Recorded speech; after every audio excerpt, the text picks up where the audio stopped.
Assalamualaikum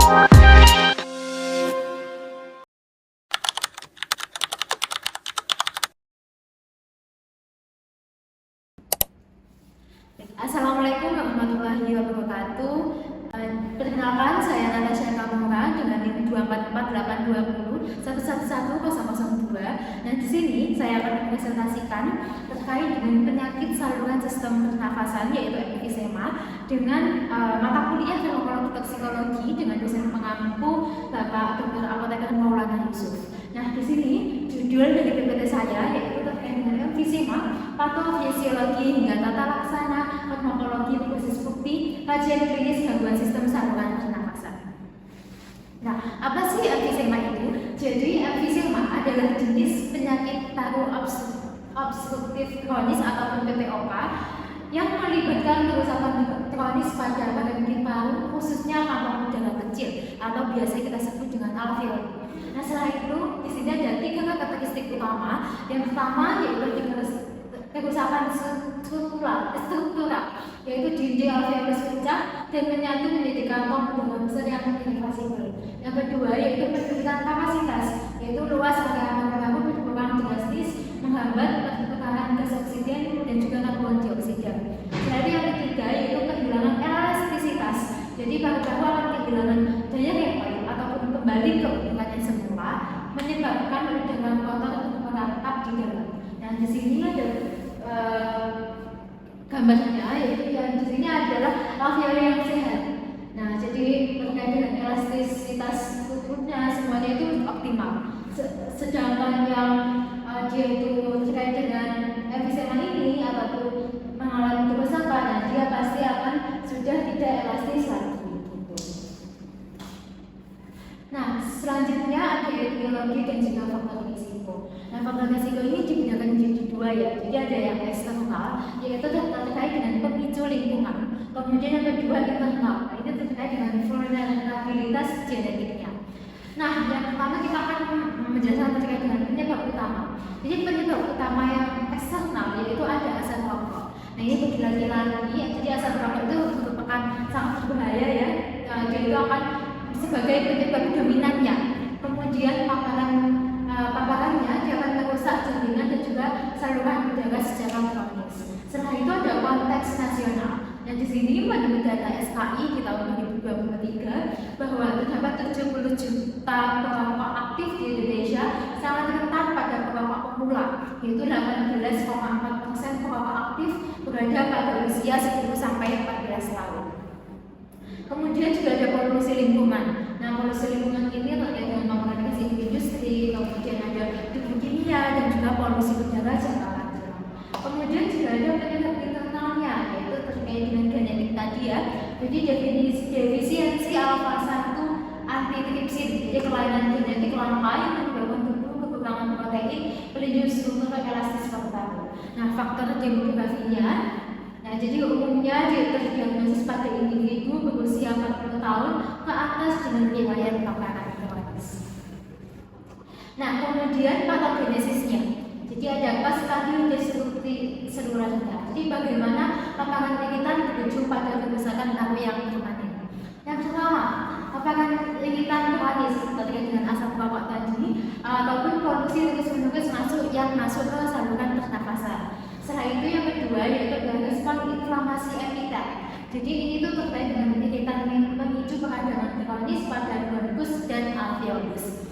Setelah itu ada yang ketiga yaitu ketidakseimbangan enzim. Sel inflamasi melepaskan enzim protease secara berlebihan, merusak keseimbangan dengan antiprotease. Nah, ini seperti alfa-1 antitripsin. Setelah itu yang keempat yaitu ada destruksi jaringan. Jadi dia itu akan memecah struktur jaringan ikat dan juga jaringan alveolus. Kemudian yang kelima yaitu ada kehilangan daya rempah atau paru-paru akan kehilangan elastisitas alami, menyebabkan saluran nafas menyempit dan kolaps saat ekspirasi saat membuang nafas. Nah, di sini ada beberapa konsekuensi mekanis hiperinflasi dan juga jebakan udaranya. Jadi destruksi alveolus menciptakan 2 komplikasi mekanisme utama yang menyebabkan sesak nafas akut. Yang pertama yaitu ada air tripping, jadi udaranya itu terperangkap. Karena paru-paru kehilangan elastisitasnya, udara bisa masuk saat bernafas, namun saluran udara kolaps saat menghembuskan nafas, udara kotor terjebak di dalamnya. Kemudian yang kedua, yaitu ada hiperinflasi paru. Nah, ini tuh terkait dengan penumpukan udara yang terperangkap menyebabkan paru-parunya akan membesar secara perlahan, kemudian menekan diafragma dan juga mengurangi kapasitas menghidup udara yang segar. Kemudian yang ketiga yaitu ada CV. Apa itu CV? Jadi collateral ventilation. Dia itu terbentuknya ventilasi abnormal ataupun kanal bebas udara antar lobus paru akibat kerusakan visura yang semakin memperburuk dinamika aliran udara. Seperti itu. Nah, kemudian juga ada matriks diagnostik PPOK, emfisema versus bronkitis kronis. Jadi PPOK ini sering sekali tumpang tindih, namun memiliki patologi inti yang berbeda. Nah, yang pertama yaitu ada emfisema kerusakan strukturalnya. Lokasi utama dari emfisema itu ada di alveolus ataupun di kanal udaranya. Sedangkan mekanisme kerusakannya yaitu akan disrupsi dinding alveolus dan juga hilangnya elastisitas paru. Setelah itu ada gejala klinis utama. Yang pertama yaitu ada napas pendek banget ataupun dyspnea. Kemudian juga ada batuk ringan tanpa dahaga berlebih, kelelahan dan juga penurunan berat badan yang progresif. Kemudian yang ketiga yaitu ada karakteristik fisik seperti bagian chest atau kemudian jantung akibat inflasi. Nah, setelah itu ada bronkitis kronis ataupun peradangan saluran. Nah, di sini lokasi utamanya yaitu ada di bronkus ataupun tabung saluran nafas. Kemudian mekanisme kerusakannya yaitu peradangan kronis saluran dan nafas memicu produksi lendir pupus yang jauh. Nah, kemudian ada gejala klinis utamanya, jadi batuk kronis yang memproduksi banyak darah intens, frekuensi infeksi tinggi. Nah, karakteristik fisiknya yaitu penyumbatan jalan nafas oleh lendir yang resisten. Nah, di sini ada beberapa manifestasi kliniknya. Jadi, gejala berkembang secara progresif seiring dengan meluasnya kerusakan alveolus. Yang pertama yaitu ada di kepala. Nah, ini ada di kepala. Jadi kepala atau neurologis itu sakit kepala pada pagi hari, kemudian gangguan tidurnya, depresi, kemudian dan penurunan kewaspadaan mental. Nah, itu manifestasinya kalau di kepala bisa ini aja. Nah, kemudian ada di dada ataupun sistem. Nah, dada ini bisa terkait dengan dyspnea atau sesak nafas bahkan saat aktivitas ringan. Kemudian juga ada menia ataupun wheezing. Kemudian juga ada dada terasa nyeri ataupun tertekan, jantung berdebar jadi pulmonal pada tahap lanjut. Setelah itu di sini ada metabolisme. Jadi metabolisme ini terkait dengan nafsu makan, menurun drastis, kemudian kelelahan ekstrim dan juga penurunan berat badan yang signifikan. Setelah itu ada ekstremitas. Jadi di sini itu terkait dengan pembengkakan pada kaki, sianosis, bibir dan juga kuku jari biru atau abu-abu akibat hipoksemia. Nah, ini bisa di tangan maupun di kaki seperti itu. Selanjutnya terkait dengan paradigma penata laksanaan emfisema. Nah, di sini emfisema adalah kondisi yang irreversibel. Tujuan pengobatan difokuskan pada meredakan gejala, mencegah eksaserbasi, dan meningkatkan kualitas hidup melalui 4 pilar utama. Jadi yang pertama yaitu terapi farmakologi. Nah, di sini menggunakan agen bronkodilatator, kemudian kortikosteroid dan juga antibiotik untuk menjaga potensi jalan nafas. Nah, untuk contoh obatnya terkait dengan agen-agennya terapi farmakologi nanti akan kita jelaskan lebih lanjut di slide berikutnya. Kemudian yang kedua yaitu ada terapi oksigen suplemental. Jadi dia itu akan memperbaiki hipoksemia pada pasien dengan saturasi oksigen yang rendah. Yang ketiga yaitu nutrisi dan juga fisioterapi. Nah, ini latihan pernapasan dan juga modifikasi diet paket kalori untuk mendukung kebutuhan energi organnya. Kemudian yang keempat yaitu intervensi bedah ataupun bronkoskopi. Jadi itu terkait dengan pengurangan volume paru ataupun transplantasi untuk kasus emfisema tingkat akhir yang refraktan. Nah, kemudian ada pengobatan farmakologi. Nah, ini yang saya sebutkan tadi ada beberapa kelas obat. Jadi penata laksanaan medis utama bertujuan juga menekan peradangan. Kelas obat yang pertama yaitu terkait dengan bronchodilator. Contoh spesifiknya yaitu Omiclidium tiotropium. Kemudian mekanismenya yaitu merelaksasi otot di sekitar saluran pernafasan untuk memperlebar jalur nafas atau bronchodilation sehingga meringankan sesak nafas dan juga nyeri. Yang kedua yaitu bentuk dan juga dosisnya. Nah, diberikan dalam bentuk obat sirup ataupun biasa kita sebut dengan inhaler. Kemudian dosis disesuaikan dengan tingkat keparahan. Umumnya terapi inhalasi pemeliharaannya itu harian. Setelah itu kelas obat yang kedua yaitu ada kortikosteroid. Mekanismenya yaitu menekan peradangan inflamasi pada saluran nafas, mencegah pembengkakan dan juga mengurangi eksaserbasi akut. Yang ketiga yaitu ada kelas obat antibiotik. Nah, ini mekanismenya itu diberikan secara selektif apabila pengidap emfisema mengalami komplikasi infeksi bakteri pada paru-paru seperti pneumonia, mengingat sistem pembersihan paru yang semakin menurun. Nah, kemudian juga ada manajemen hipoksemia terapi oksigen suplemental. Nah, di sini itu diberikan ketika kerusakan alveolus sangat parah sehingga penyebaran gas sistemiknya itu gagal. Nah, indikasi klinisnya diberikan apabila hasil oximeter ataupun analisis gas darah menunjukkan kadar oksigen SpO2 menetap kurang dari 92%. Nah, metodenya yaitu kita menggunakan long term oksigen terapi atau LTOT. Terapi oksigen jangka panjang dilakukan minimal 15 jam setiap harinya selama berbulan-bulan atau seumur hidup untuk kasus yang berat.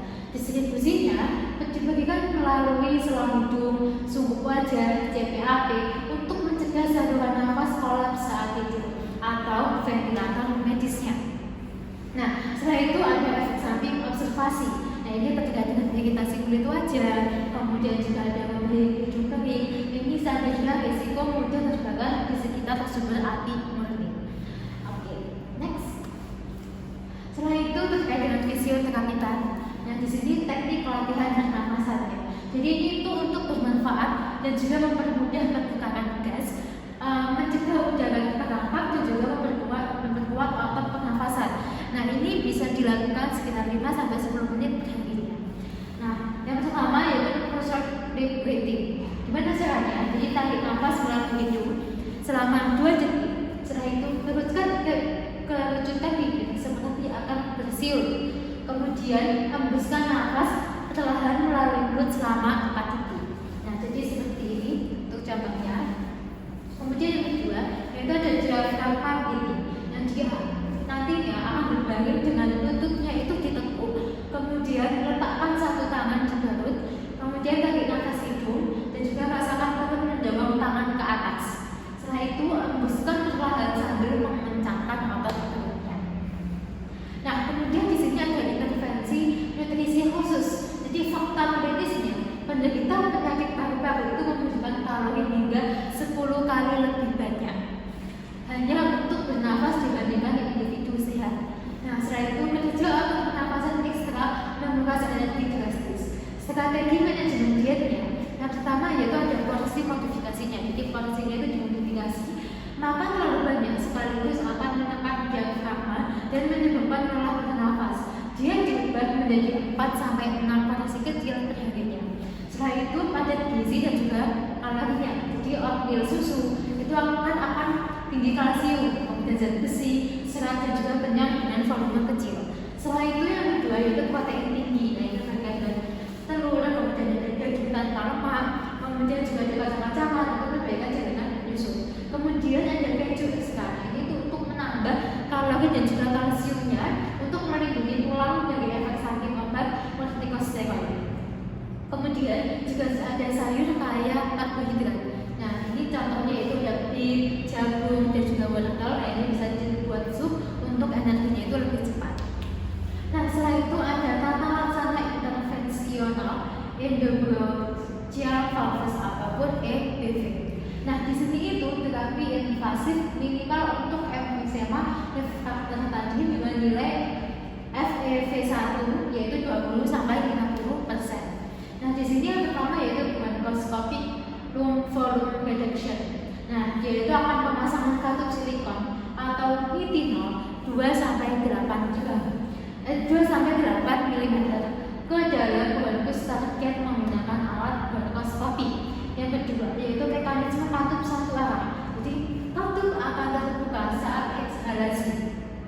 Jadi dia itu akan membiarkan udara dan juga mukusnya itu nanti akan keluar. Kemudian namun tertutup saat inhalasi. Jadi inhalasi ini akan mencegah udara masuk kembali. Setelah itu tujuan terapeutiknya itu untuk apa? Jadi untuk mengatasi hiperinflasi dengan membuat lobus paru yang merusak memukis secara terkendali. Setelah itu memberikan ruang bagi paru-paru sehat di sekitarnya untuk mengembang. Nah, syarat ketatnya jadi dia itu wajib pasien itu bebas merokok selama 6 bulan dan tidak memiliki collateral ventilation ataupun CI. Nah, di sini ada modifikasi gaya hidup dan juga pencegahan progresivitas. Nah, karena emfisema tidak dapat disembuhkan sepenuhnya, upaya difokuskan pada penghentian sumber kerusakan dari parentiknya. Yang pertama yaitu penghentian tembakau mutlak. Jadi intervensi paling berusia berhenti merokok maupun aktif, bagian aktif maupun yang pasif adalah salah satu-satunya cara menghentikan laju kerusakan struktural yang progresif. Yang kedua yaitu mitigasi lingkungan. Nah, ini menghindari paparan debu pabrik, kemudian asap kendaraan yang berat, kemudian ada penggunaan APD pernafasan seperti masker filtrasi tinggi di area yang industri. Kemudian yang ketiga yaitu ada vaksinasi profilaksis. Nah, ini tuh terkait dengan pemberian vaksin influenza, kemudian juga pneumococcus ataupun pneumonia secara berkala. Pasien emfisema memiliki paru yang kehilangan kemampuan pembersihan mandiri sehingga sangat rentan terhadap infeksi paru yang fatal. Nah, di sini ada beberapa daftar pustaka yang saya gunakan. Dari bisa dari Adela Kevin di tahun 2005, kemudian ada dari Adriana Wayan Fadli, kemudian ini ada Diego Komunikasi dan juga Pelayanan Publik Kemenkes RI di tahun 2024. Kemudian juga ini ada beberapa dari Halodoc terkait dengan perbedaan bronkitis dan juga emfisema. Kemudian di sini juga ada Kementerian Kesehatan Republik Indonesia di tahun 2024. Kemudian juga ada Halodoc dan juga dari alat dokter ini yang paling terbaru yaitu di tahun 2026. Nah, sekian presentasi dari saya. Semoga materi yang saya sampaikan bisa bermanfaat untuk semuanya. Kurang lebihnya mohon maaf. Wassalamualaikum warahmatullahi wabarakatuh.